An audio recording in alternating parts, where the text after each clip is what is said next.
بسم الله الرحمن الرحيم اللهم كل وليك الحجة ابن الحسن حسین وارث ہیں تمام انبیاء کے، آدم سے لے کے سردار کائنات محمد مصطفیٰ صلی اللہ علیہ وآلہ وسلم تک سب کے وارث۔ ان سب نے امتحان بھی دیا میدان کربلا میں، وارث بنے حسین۔ یہ حسین ہے جو ان سب کی محنتوں کو بچائیں۔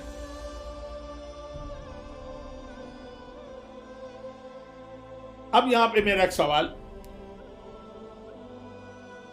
میرے ایک دادا تھے، دادا یا پردادا، دادا کے والد،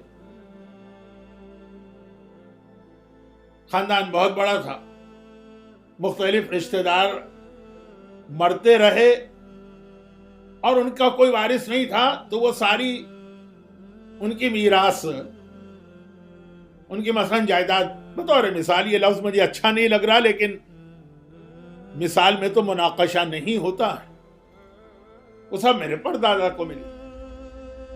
عموماً تو باپ کی میراث بیٹے کو، لیکن وہ باپ، چچا، ماموں، خالہ، کزن، بھائی، بہن، بھتیجے، بھانجے، مختلف رشتہ دار مرتے رہے، ان کا اپنا کوئی وارث تھا نہیں تھا، وہ ساری جائیداد آ گئی میرے دادا کے پاس۔ میں ان کا وارث پوتا۔ اب وہ دادا کو جو میراث ملی، ڈائریکٹ تو دادا کو ملی نا، مالک تو وہ بنے، لیکن ان کی وجہ سے آٹومیٹک یہ میراث مجھے مل گئی۔ مطلب جب دادا کا انتقال ہوا تو پھر میرے والد کے پاس، والد کا انتقال ہوا تو میرے پاس۔ اصل میں وارث بنے تھے میرے دادا، مختلف رشتہ داروں، لیکن چونکہ پھر میں انہی کی نسل میں، جو کچھ ان کو ملا وہ خود بخود آٹومیٹک مجھے مل گیا۔ حسین وارث بنے 1,24,000 انبیاء کے۔ اب یہ ساری میراث حسین کے پاس ہے، امام زمانہ حسین ہی کا بیٹا، تو خود بخود یہ ساری میراث امام زمانہ کو مل گئی۔ یعنی امام زمانہ آقا حسین کی وجہ سے آدم صفی اللہ کے وارث بھی ہو گئے، نوح نبی اللہ کے وارث بھی ہو گئے، ابراہیم خلیل اللہ کے وارث بھی ہو گئے، موسیٰ کلیم اللہ کے وارث بھی ہو گئے، عیسیٰ روح اللہ کے وارث بھی ہو گئے، محمد حبیب اللہ کے وارث بھی ہو گئے، علی ولی اللہ کے وارث بھی ہو گئے۔ سب میراث ایک طرح سے پہلے حسین کے پاس آئی، اور چونکہ وہ حسین کے بیٹے ہیں تو خود بخود یہ ساری میراث امام زمانہ کے پاس آ گئی۔ اچھا، میرے دادا کو ساری میراث ملی اپنے بزرگوں سے، پھر میرے دادا نے خود بھی محنت کی، کوشش کی، قربانیاں دی اور خود بھی بہت کچھ جمع کیا، یہ بھی مجھے مل گئے۔ تو میں دو طریقے سے، دوہرے طریقے سے میں وارث بنا، ان بزرگوں کا بھی جو اصل میں میرے دادا کو میراث ملی ان کی وجہ سے، اور خود جو میرے دادا نے حاصل کی۔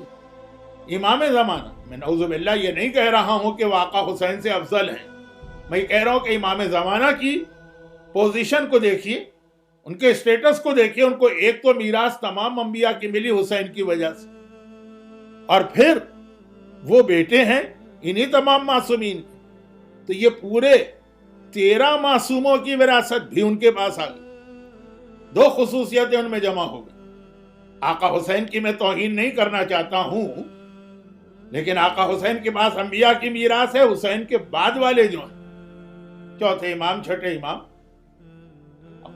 یہ صرف بطور مثال میں کہہ رہا ہوں، ورنہ ہم کو تو پتا ہے کہ اولنا، اوسطنا، آخرنا، کلنا، سب کے سب محمد، پیغمبر اسلام اور مولا کائنات باقی سب سے افضل تو ہیں، لیکن باقی تمام امام برابر۔ تو آقا حسین کے پاس ایک طرف امام زمانہ کے پاس ایک طرف تمام انبیاء کی میراث ہے، اور دوسری طرف تمام ائمہ کی میراث ہے۔ اسی لیے زیارت وارثہ میں آپ جو کہتے ہیں وارث آدم اور وارث نوح، وہ سب بھی امام زمانہ ہیں، اور پھر ساتھ میں امام کی جو خصوصیت بتائی جاتی ہے تو وہ گویا ائمہ کے بھی وارث ہے۔ کیا خصوصیت بتائی جاتی ہے؟ هو صاحب الدعوة النبوية والصولة الحيدرية والعصمة الفاطمية والحلم الحسنية والشجاعة الحسينية والصبر السجادية وآثار الباقرية ومعاصر الجعفرية والعلوم الكاظمية والحجج الرضوية والجود التقوية والنقاط النقوية والہیبة العسکریہ. اب ادھر سے بھی ساری میراث آ رہی. نبی کی دعوت کے میراث ہیں، علی کی شان و شوکت کے میراث ہیں، فاطمہ کی معصومیت کے میراث ہیں، حسن کے حلم کی میراث ہے، حسین کی شجاعت کی میراث ہے، سجاد کے صبر کی میراث ہے، باقر کے آثار کی میراث ہے، جعفر کی قربانیوں کی میراث ہے، کاظم کے علوم کی میراث ہے، رضا کی حجتوں کی میراث ہے، تقی کے سخاوت کی میراث ہے، نقی کی پاکیزگی کی میراث ہے، عسکری کی ہیبت کی میراث ہے. یہ سب بھی امام زمانہ میں جمع ہو.